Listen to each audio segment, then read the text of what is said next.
The Maxine Unapologetically Authentic. All right, so you've seen I have introduced today's episode and our topic. Have you ever encountered a boss bully in your lifetime? What exactly am I talking about and what do those look like? Have you ever been so anxious to a point where it's nauseating, thinking about going to the office, thinking about going into work, just having to show up or logging onto your PC in the morning just to get your day started?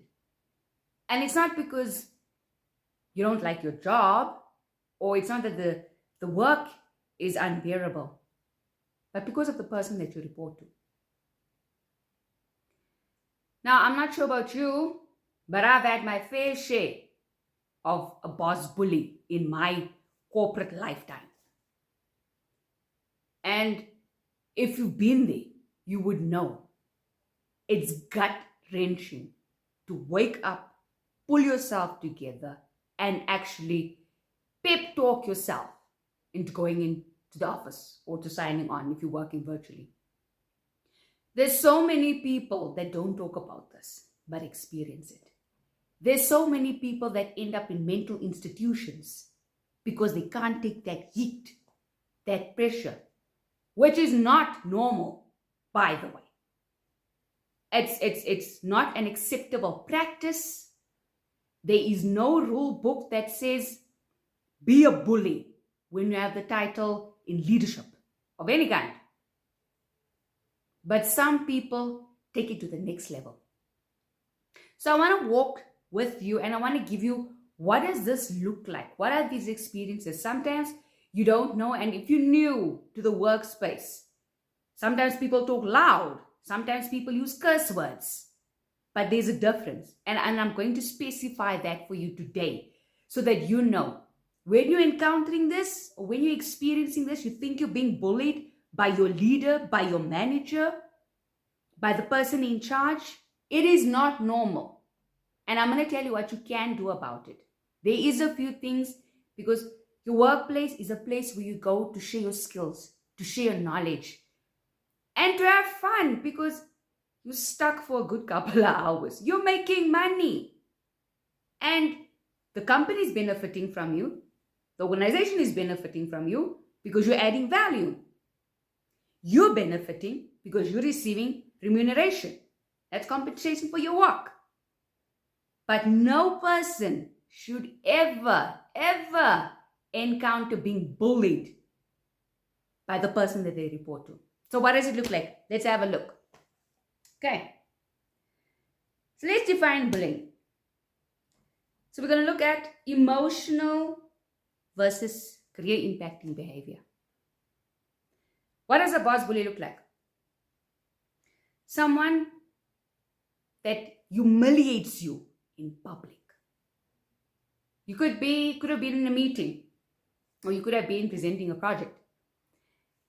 And this person that you report to, maybe you were nervous, you were anxious presenting this, and know this, nobody gets calm. You could have been doing presentations like a gazillion times in your life, but you still get that inner jitters and then anxiety when you go in and when you look at a full forum of people and you have to say something, or you have got to send an email, or you've got to do minutes, whatever it is, just showing up.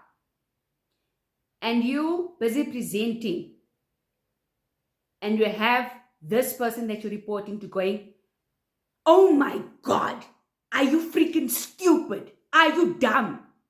You don't even know what you're talking about. Let somebody else do it. That is a bully. Standing on a floor and telling people, I don't even know why you're hired, why you work here. You don't have the skill set, you don't have the language, you don't even have the look to be here. Look how you dressed. That is a bully.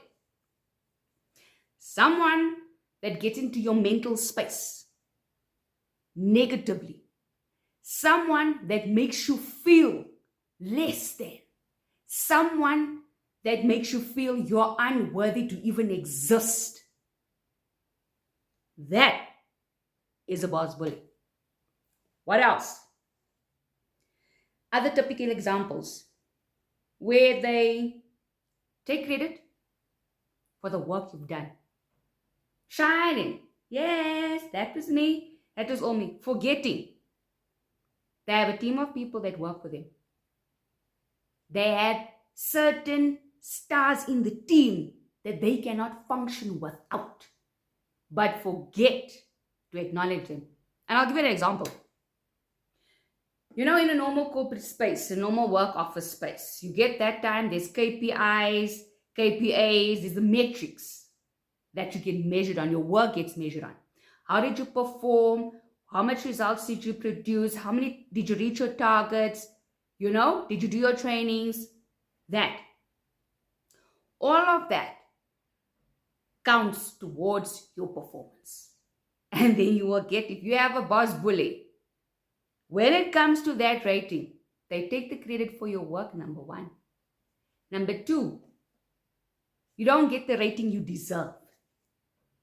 How they scale it in the workplace, because every workspace has a different scale, a different measurement, a different metrics, how they measure the performance of the employees, of the business, of the organization.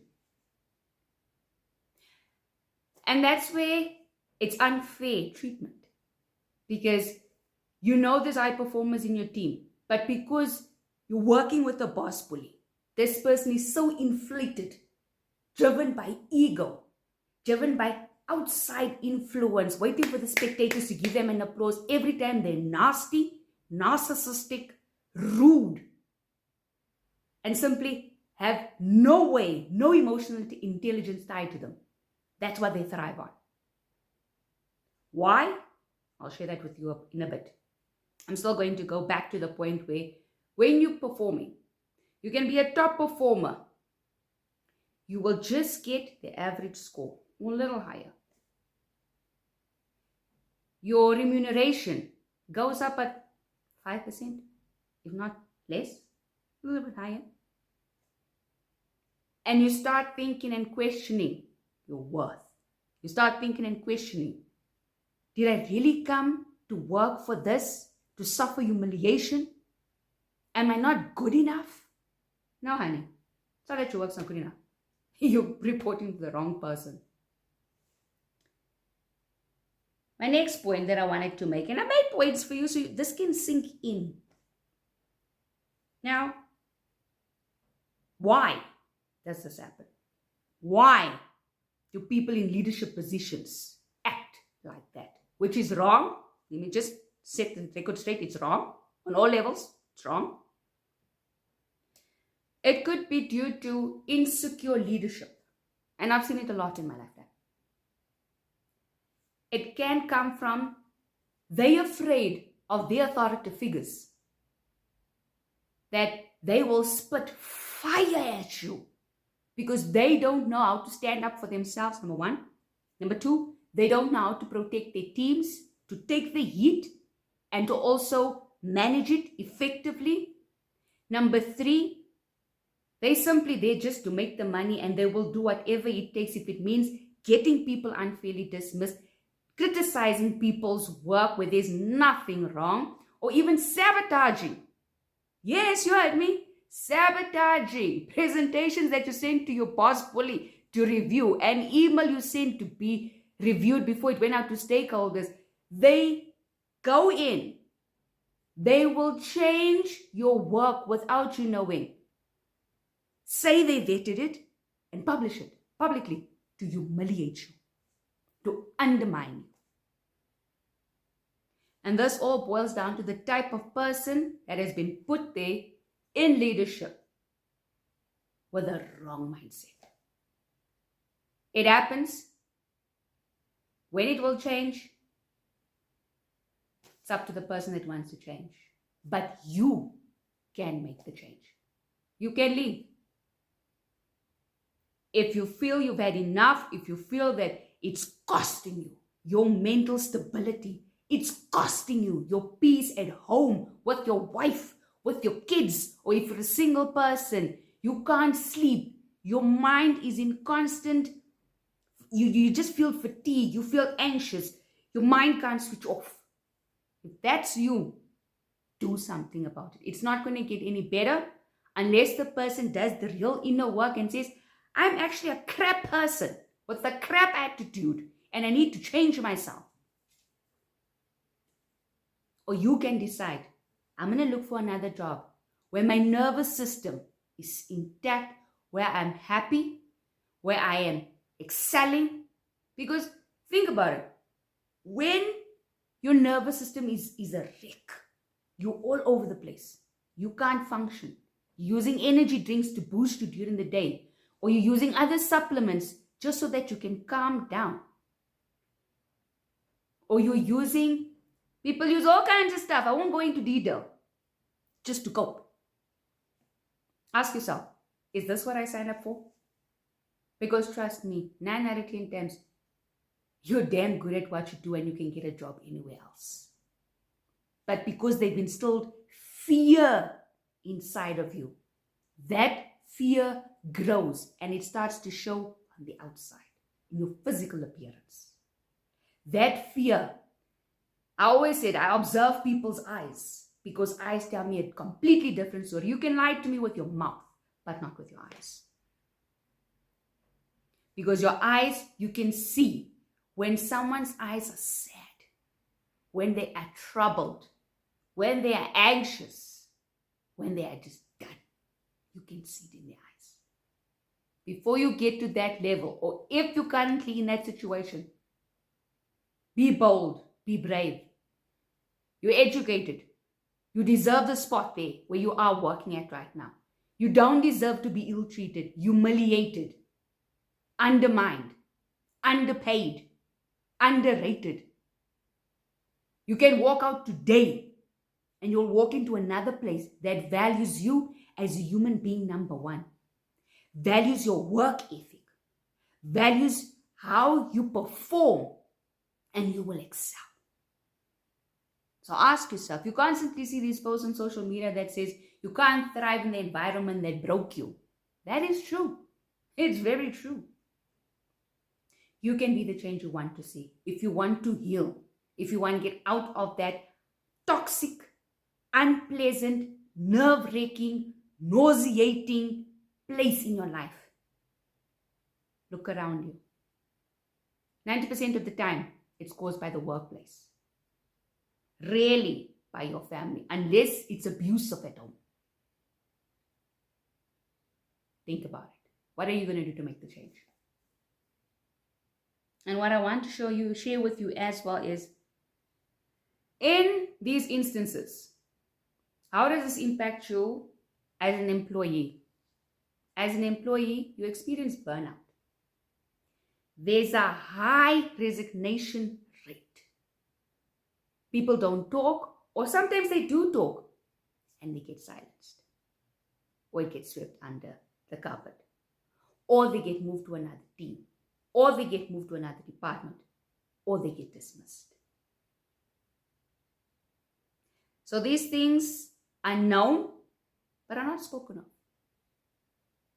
So you decide what is the best choice for you, because suffering burnout is a real thing. You end up in hospital, you're running up medical bills, your family is suffering, no one else. And if you're a single person, you're suffering in silence. You're going partying, you're going drinking until you numb out, until you forget. You're sleeping around like a rock star because you want to forget. You're hoping that all the side things that you're busy doing to distract yourself will make that pain go away.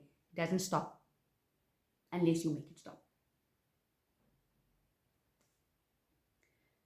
So people, professionally, what this does to your career, I've given you what it does to you on a personal level. Professionally, you could have been the best performer.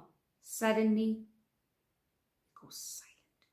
Suddenly, your sick days increase. Suddenly, you exclude yourself from social gatherings.